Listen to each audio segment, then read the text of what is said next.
सबको जय मसीह की मेरे भाइयों मेरे बहनों। और आज इस टॉपिक पे बात करेंगे कि बीमारी हमारे जीवन से कैसे दूर हो सकती है, बीमारी को हम कैसे भगा सकते हैं। बहुत सारे ऐसे मसीह में हमारे बेटे बेटियां हैं जो नाश हो गए। वो क्यों नाश हो गए? क्योंकि उन्होंने बीमारी के बारे में बात किया, बीमारी से बात नहीं किया। प्रभु यीशु मसीह ने कभी भी पानी में प्रार्थना करके दुष्ट आत्मा को नहीं निकाला। चाहे पतरस ने, चाहे यूहन्ना ने, उसके जितने चेले थे, उन्होंने कभी भी पानी में प्रार्थना नहीं किया। लेकिन आज के लोग मोमबत्ती जलाते हैं, पानी में प्रार्थना करते हैं। ये सब क्या है? ये सब परमेश्वर के राज्य से कोई लेना देना नहीं है। परमेश्वर के राज्य में उसका वचन है। सिर्फ उसने क्या कहा? तुम सत्य को जानो और सत्य तुम्हें स्वतंत्र करेगा। मेरे भाइयों मेरे बहनों, अगर शैतान तो यही नहीं चाहता कि आप सत्य को जानें, आप वही चाहता है कि आप मोमबत्ती जलाएं, आप अगरबत्ती जलाएं, आप परमेश्वर की आराधना न करें। वही चाहता है, इसी में आप उलझे रहें और उसके सत्य को न जान गए। क्योंकि अगर आप उसके सत्य को जान गए तो आपके जीवन से उसका काम खत्म हो जाएगा। इसीलिए वो चाहता है कि उसके सत्य को आप न जाने, उसके वचन को आप न जाने। मेरे भाइयों मेरे बहनों, एक बात हमेशा याद रखिएगा, हम जब प्रार्थना में बोलते हैं कि हे हमारे स्वर्ग के पिता, तेरी इच्छा जैसे स्वर्ग में पूरी होती है वैसे पृथ्वी पर भी हो। क्या पृथ्वी पर उसकी इच्छा पूरी हो रही है? नहीं हो रही है। यहाँ पर शैतान की इच्छा पूरी हो रही है। स्वर्ग में परमेश्वर की इच्छा पूरी होती है। और स्वर्ग में ना कोई बीमारी होता है, ना कोई छोटा लड़का मरता है, ना कोई किसी के पास बीमारी होता है। स्वर्ग में परमेश्वर का क्या होता है? सिंहासन होता है। और उस सिंहासन के सामने सब लोग आराधना करते हैं। और उस आराधना में कोई भी बीमारी, कोई भी दुष्ट आत्मा, कोई भी सताव नहीं होता है। लेकिन स्वर्ग पर, पृथ्वी पर क्या है?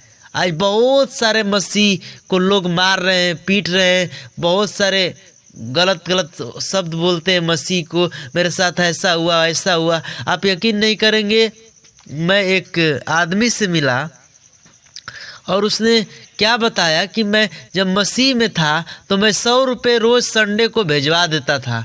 और मेरे को क्या होता था कि मेरे को काम ही नहीं मिलता था। वो एक मिस्त्री आदमी है, बोलता था कि मेरे को काम ही नहीं मिलता था। और जब मैंने प्रभु को छोड़कर और मैं दूसरे देवता को मानने लगा तो मेरे को उस दिन से काम ही काम मिलने लगा।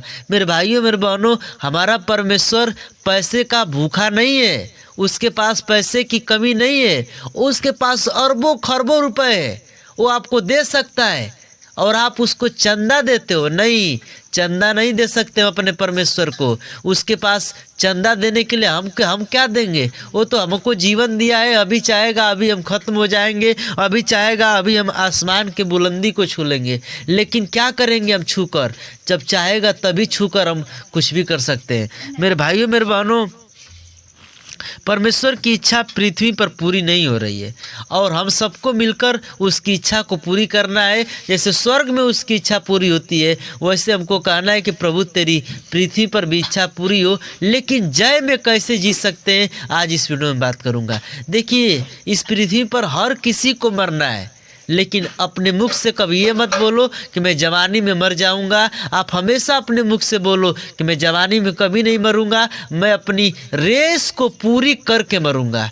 पौलुस क्या किया? वो अपने रेस को पूरा किया। उसी प्रकार आप परमेश्वर में अपनी रेस को पूरा करो। जब तक अपनी रेस को नहीं पूरा करते हो, आप व्यर्थ करते हो, आप स्वर्ग के लिए भागीदार नहीं हो। मेरे भाइयों मेरे बहनों, रेस को पूरा करना बहुत ज़रूरी है। पौलुस जैसे रेस को पूरा किया, वैसे ही हमको भी रेस को पूरा करना है। और एक बात हमेशा याद रखिएगा कि जो हम करते हैं अपने जीवन में, क्या करते हैं ये बहुत मायने रखता है। क्या करते हैं ये बहुत मायने रखता है। हम क्या करते हैं ये बहुत मायने रखता है। 3 बार बोल दिए, यही से आप समझ जाइए कि आप क्या करते हैं। आप परमेश्वर की आत्मा में प्रार्थना में जाते हैं, उसके वचन को जानते हैं कि नहीं जानते हैं, आप उसके लिए कितना टाइम देते हैं, आपको ये मायने रखता है। आज की इस वीडियो को यहीं ख़त्म करूँगा, लेकिन जाते जाते एक और बात कहूँगा। आप लोग मसीह में अपने रेस को पूरा करो। जो जो बातें मैं कहा हूँ उस पर आप गलत शिक्षाओं को छोड़कर असली शिक्षा के पास जाओ और अच्छे प्रचार को सुनो, तब परमेश्वर आपके जीवन में बदलेगा। सबको जय मसीह की। परमेश्वर इस वचन के द्वारा बहुत बहुत आशीष प्रदान करे।